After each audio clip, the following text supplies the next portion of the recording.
What's going down, guys? Teep Tom here, and today I'm going to be focusing on the objective, the objective player, the team player, the backbone of your team. Without this guy, you're screwed. That is to say, if you're playing an objective game type, and I'm just going to launch straight into it. Notice how I went straight for B. That is the, B flag, and I've always said this, B flag is the most important flag in pretty much every single game. A couple of maps, I'm not too sure which ones, and I don't know if there are any actually, don't rely on B as heavily as other maps, but this map here, Summit, B is in the center of the map, and it allows you to effectively spawn trap, basically, if you get A or C, and if you've got B anyway, getting A or C is very easy. Now, the reason why I went to B, obviously, is because everyone seems to go for C, like, regardless if you're a defensive or an offensive player, or I guess an objective, if you want to say it that way, people will always want to get that 150 points. So instead of going for that 150 points, go straight for B.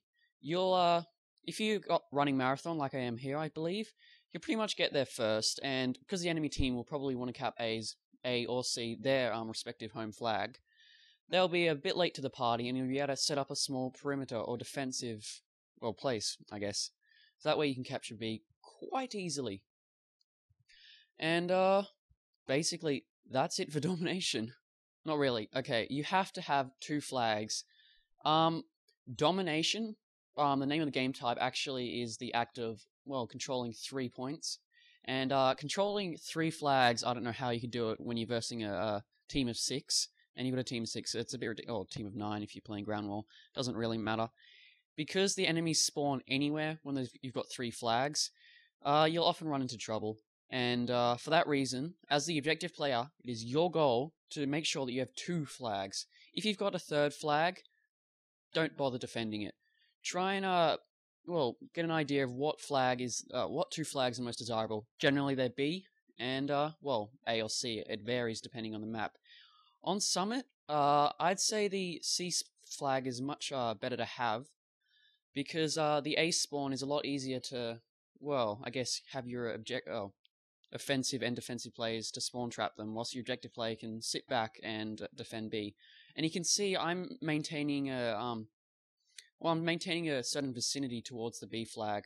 I know if we lose the B flag, we'll lose control of the map, and that'll be a couple of kills that my other teammates won't be able to get. And I should point out that I'm playing with a party.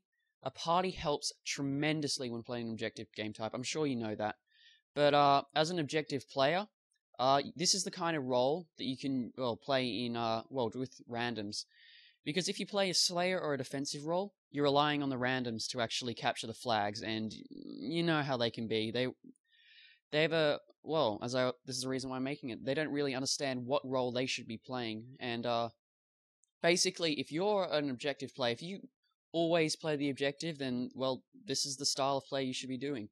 And these are the guns you should be using. You should be using the assault rifles, as usual. I actually would recommend the M16 as well. Like, in my past one, I said a Russia should not use the M16, but with the objective player, the, any assault rifle is actually good. I'm using the FAMAS here because it's a good defensive weapon, and it has really good accuracy.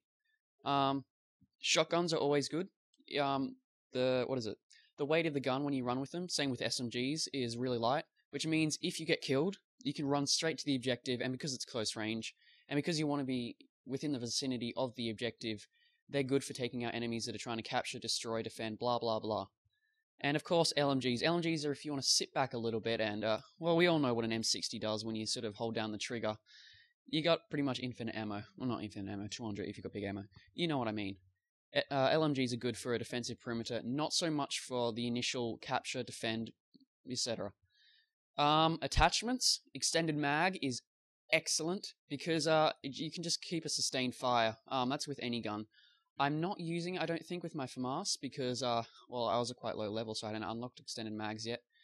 And, even though no one likes the noob tube, blah blah blah, the noob tube is good if used in the right circumstance, and that is if you want to defend your objective.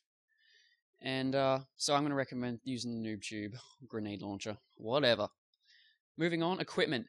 I think this is the only class where I'd recommend any of these equipment. Camera spike, obviously, it's suitable. except, you know, it's a bit outclassed by, say, the motion sensor. Claymore's good for defending the perimeter. So is well, C4 is good as a backup grenade and is actually got a lot of explosive power. So it's good for taking out people trying to destroy the objective, you know. And motion sensor, obviously, you want to know if you're playing like an objective game type where it involves bombs, say sabotage, S&D, and well, demolition. You can use that to see if someone's planting or defusing, and you can take them out. And of course, tactical insertion. If you're not running marathon, tactical insertion is highly recommended because you get straight back into the defensive objective role. Defensive objective. Yeah, you get what I'm saying. Perks. Now, the only two perks that you're really going to be using are lightweight and flak jacket. Lightweight obviously gets you to the objective faster. That sort of goes along with marathon. So you wouldn't really need it if you're using tactical insertion. And of course, flak jacket, because you know if you're playing the objective, you're just going to get naded constantly. And it, well, it helps a shite load. The other perks, hardline, you're not meant to be getting kill streaks, buddy, okay? So, don't even think about it. What else is it? Oh, scavenger. You're not going to last long, buddy. You got a low life expectancy when you're capping objectives, so you got to forego your KD. You got to be prepared for that. So, scavenger is a no-no, and I can't remember the last one. I'm just going to assume that it's not worth using. Haha. And well, second tier perks. You got warlord. Warlord's good because you get the extra nades. That's why you'd want to use it. So you can just nade the objective constantly.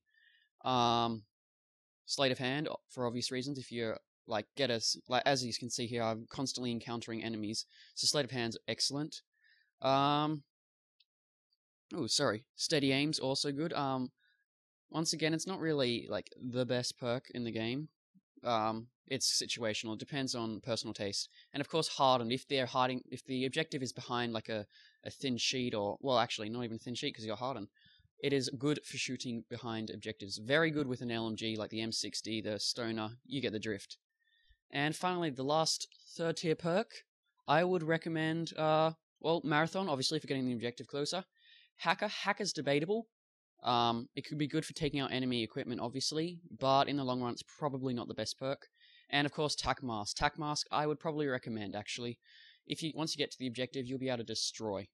Well, you won't be able to destroy, you'll be able to defend it much more effectively if you're not getting flashed and all that. And the kill streaks.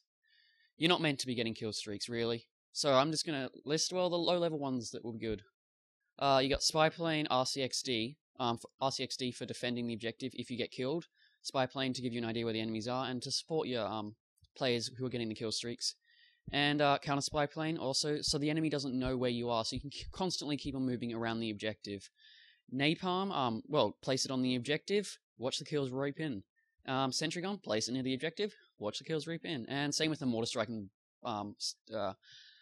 you're probably not going to get as high as a Rolling Thunder. I know this is kind of ironic that I'm running, I think, Blackbird, Helicopter, and Counter UAV. That was, as I said, I was a low rank, so I didn't have enough money to buy everything.